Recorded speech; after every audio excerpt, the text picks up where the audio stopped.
Olá, pátria amada Brasil, meu abraço a você, meu amado e minha amada, em nome de Jesus. Deus te abençoe. Hoje, 17 de dezembro de 2025, quarta-feira, um dia especial, porque foi criado por Deus. Todos eles são especiais, hoje também. Fique até o final, eu tenho aqui uma palavra de Deus para você. O nosso texto é Hebreus 12, versículo 1. Portanto, também nós, visto que temos a rodear-nos tão grande nuvem de testemunhas, desembaraçando-nos de todo o peso, de todo o pecado, tenazmente nos assedia, corramos com esperança a carreira que nos está proposta. Hebreus capítulo 12, capítulo 11 fala aí dos heróis da fé, e no capítulo 12 ele vai estar trazendo orientação que nós devemos ser imitadores de Cristo, perseverantes em meio às provações. É isso que o capítulo 12 vai nos trazer. Vamos aqui aprender um pouco com o versículo 1. É uma breve reflexão. Diz assim: o versículo 1 de Hebreus 12 começa dizendo: portanto, também nós. O escritor, que é associado a Paulo, a maioria dos teólogos entende que foi Paulo, mas ele vai dizer, portanto, também nós. Isso significa que, quem são esses nós? Nós, os que cremos em Cristo. Paulo está, se for Paulo mesmo, ou seu escritor, está se referindo àqueles que creem em Cristo, tem Jesus como Senhor e Salvador. Então, há um caminho a ser percorrido durante nossa vida aqui na Terra, depois que nós cremos em Jesus, a vida normal, cotidiana. Ele vai dizer, portanto, também nós, ou seja, os que cremos. Ele vai dizer assim, visto que temos a rodear-nos, ou seja, tão grande nuvem de testemunhas. Quando ele está dizendo que tem a nos rodear, o crente tem que ter convicção que você não está sozinho. Às vezes a pessoa é crente, ele entra numa bolha, fica dentro do templo, adora, grita, pula, sai. E quando ele sai do templo, parece que ou ele se esqueceu de si, ou ele não é, ou não dá mais testemunho, ou fica naquela bolha. Mas Paulo vai dizer que visto que temos a nos rodear tão grande nuvem de testemunho. O genuíno crente, ele sabe que não está sozinho no mundo. Existe um mundo que está ao nosso redor, ele existe, está patenteado no nosso dia a dia, tudo aquilo que vai acontecendo, diante de Deus já está determinado, mas para nós vai acontecendo. Então, o verdadeiro crente em Jesus, nesse sentido, ele é luz do mundo, que é preciso brilhar naquilo que está ao nosso redor e para iluminar as trevas. Eu estou dizendo isso porque quando o escritor vai dizer, visto que temos a nos rodear tão grande nuvem de testemunho, é essa atividade cotidiana. O que está a nos rodear? É o testemunho que nós temos a dar, que pode ser testemunho de coisas boas ou coisas ruins. Há um testemunho ruim que está aí, que nos rodeia, e há um testemunho correto que está em nós, que está, e isso é um confronto, é um conflito, está a nos rodear, é o dia a dia. Mas o fato é que o cristão ele precisa entender que ele é a luz do mundo. Foi Jesus que disse, tá certo? Você tem que, se você crer na Bíblia como palavra de Deus, Mateus 5,14, no Sermão do Monte, Jesus diz assim, vós sois a luz do mundo.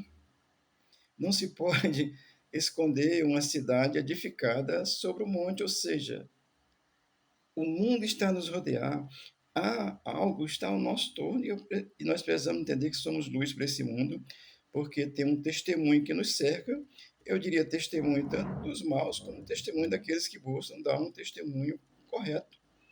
Amém? Tão grande nuvem de testemunho.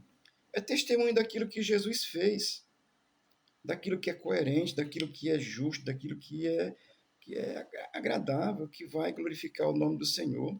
E eu vou citar aqui alguns exemplos. Por exemplo, Cristo nasceu pelo Espírito Santo, viveu, trouxe o reino de Deus às terras e confrontou o sistema político religioso da época.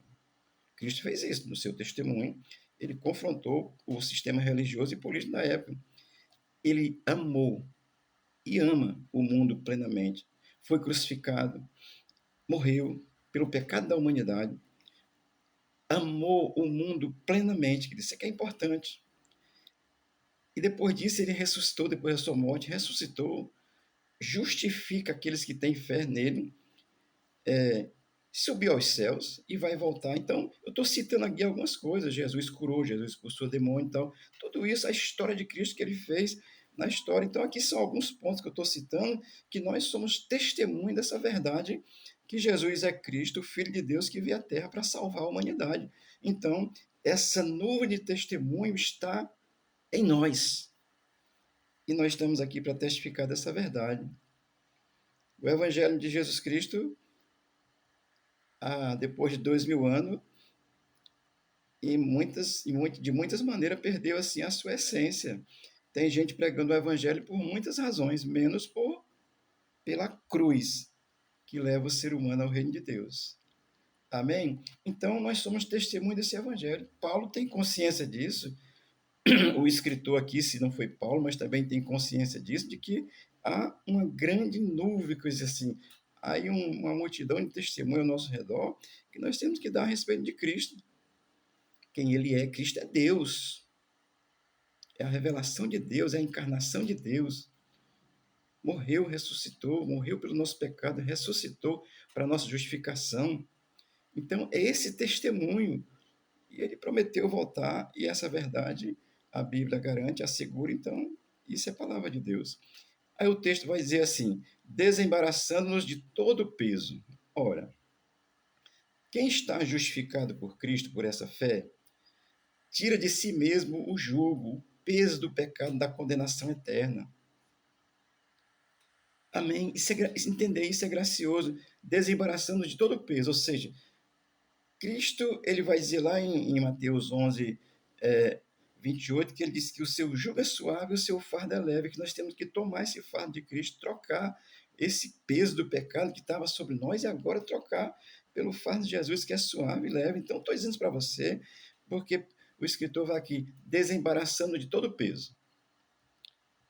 A vida é difícil, temos dificuldade, passamos por aflições, e isso é natural. Jesus disse que no mundo teríamos aflições, mas entender que havia um peso, e por causa desse testemunho de Cristo revelado, entendido por nós, nos tornamos testemunho dessa verdade, não há mais peso de condenação em nós. Isso é gracioso. Amém? Então, desembaraçando de todo peso. Amém? E do pecado que tenazmente nos assedia. Olha, o genuíno crente, ele está liberto do pecado. Pecado que me condenava, que me separava, pecado de Adão. Já expliquei isso aqui algumas vezes. Esse pecado que nos condenava, nós estamos libertos dele em Cristo Jesus. Agora eu quero que você entenda o seguinte: nós não estamos livres das tentações. É tanto que o texto vai afirmar isso em seguida, tá certo? Aliás, está afirmando isso aqui já, tenazmente nos assedia. Nós estamos libertos. Há uma consciência clara de fé que Cristo me libertou, me tirou de uma vida de pecado, me colocou em Cristo, no seu reino, assim, dando essa compreensão. Portanto, dizendo, esse entendimento é gracioso porque eu preciso entender isso, que eu já fui liberto do pecado que me condenava. Não aceite ninguém. Pode ser o demônio que for, quem quiser que seja. Dizer, tu não está no céu, não. Não aceite. Jesus derramou sangue por essa verdade.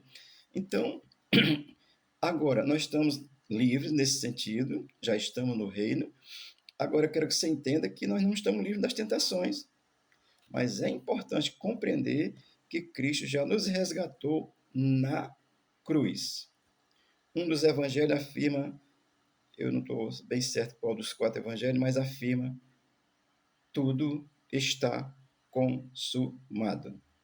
O que está consumado não está mais para ser feito, para fazer, está pronto, determinado, definido. E nós vivemos por essa fé.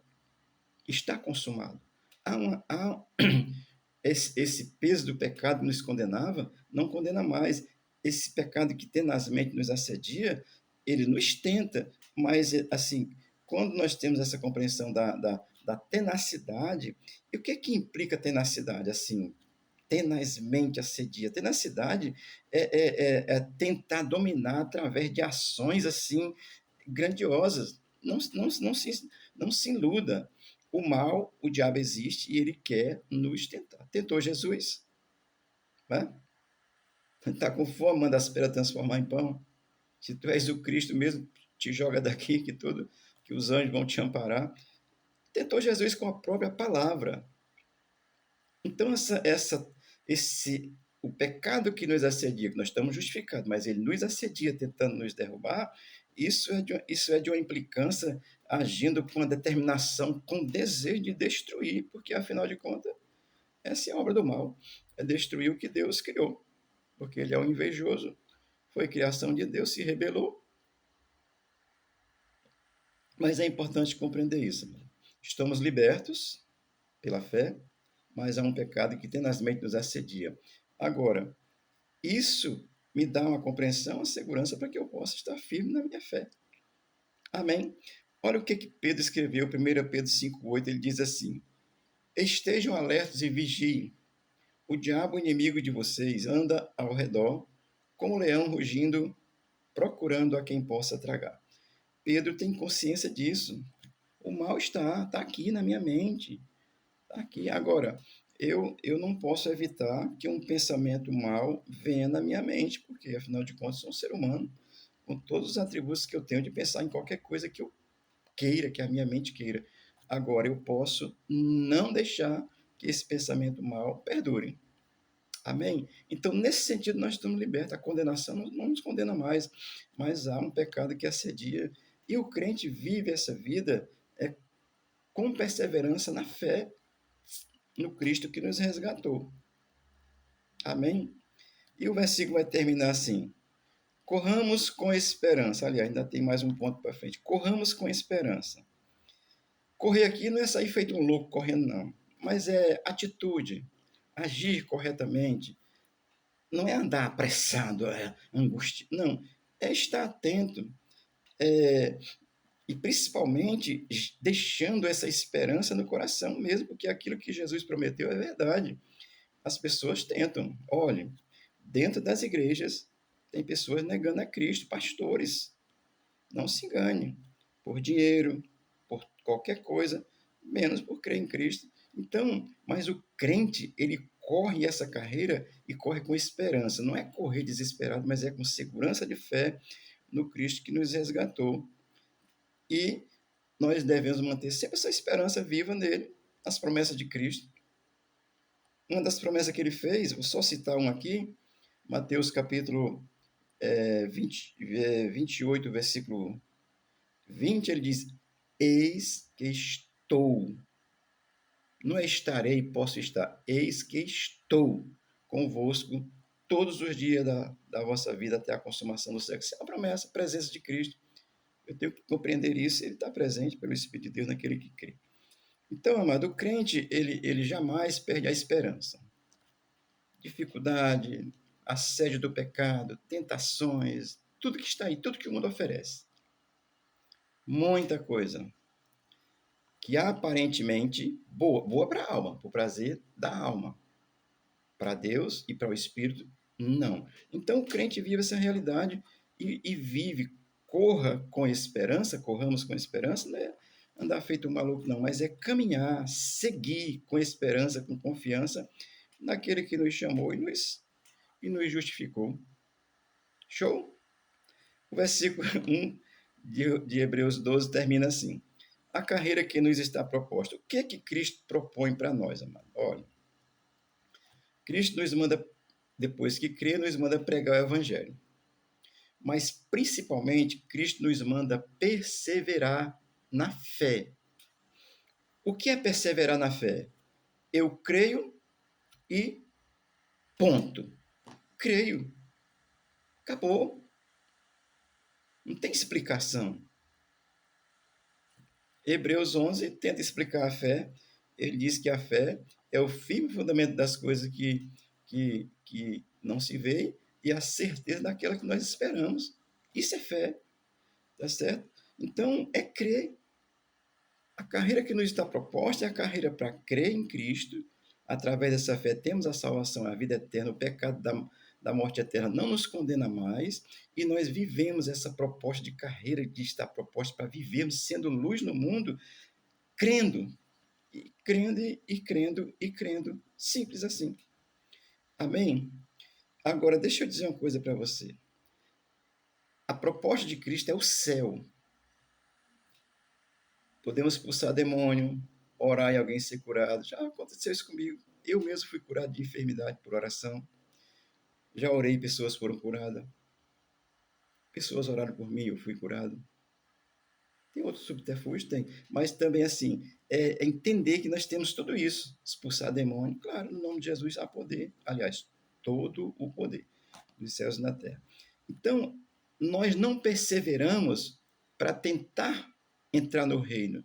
Nós perseveramos porque já nos foi proposto a Cristo e revelado por Cristo, pela palavra de Cristo, que nós já somos herdeiros do reino dos céus. Aí nós perseveramos porque somos e não para tentar ser. Isso é diferente. Tem alguém que pensa que tem que fazer um esforço. Não. Eu persevero em Cristo porque Ele me salvou. Aí eu continuo firme na fé, não abro mão dela por qualquer coisa. Os apóstolos no passado, os primeiros no passado, morreram de mortes drásticas, mas não abriram mão da fé. É dessa verdade que Jesus está falando. A proposta é essa: é viver por Cristo aqui e, se necessário, morrer por Cristo. Porque há uma proposta de eternidade que já está garantida na cruz do Calvário, quando ele diz: tudo está consumado, e consumado está mesmo. Aí a condição é única e exclusiva de crer em Cristo. E nós perseveramos nessa fé, não para sermos, mas porque somos filhos de Deus. Amém? Assim, e o que Jesus, nesse texto, vou destacar aqui dois pontos que servem como instrução. Eu preciso largar o peso. Ai, que coitado, botar peso em cima de mim, né? Não dá para contar aqui, eu conto depois, mas assim, tem pastor que bota tanto peso em cima de uma pessoa que se converteu que dá é pena. Não pode isso, não pode aquilo, não pode, não pode, não pode, não pode, não pode. Rapaz, quem crê verdadeiramente em Cristo já vai tirando o peso, já vai tirando o pecado, já sabe, vai identificar e vai abandonar. Você que é pastor, lida aí, não bote peso no coitado do irmão que se converteu, não. Você vai matar ele. Eu vou terminar, mas assim, duas instruções. Jesus tira o peso e tira o pecado que nos assedia. E nos ensina a ser perseverante porque ele já nos escolheu. Amém? João 15,16 diz assim: não me escolheste vós a mim, mas eu vos escolhi a vós. E vos nomeei para que vás e deis fruto, e o vosso fruto permaneça, a fim de que tudo quanto em meu nome pedis ao Pai, ele vos conceda. Aqui é uma promessa graciosa. Precisa estar alinhado com Deus, mas assim, é Cristo que chamou, e ele disse que vai dar fruto. Que fruto é esse? Está lá em Gálatas capítulo 5, versículo 20 e 21. Fruto de amor, de longanimidade, de esperança, essas coisas. Amém? Deus te abençoe, Deus te guarde, e o Espírito de Deus possa firmar a tua fé e a tua esperança única e exclusivamente em Jesus Cristo, que já nos perdoou. Deus te abençoe, te dê uma boa quarta-feira, em nome de Jesus. Amém.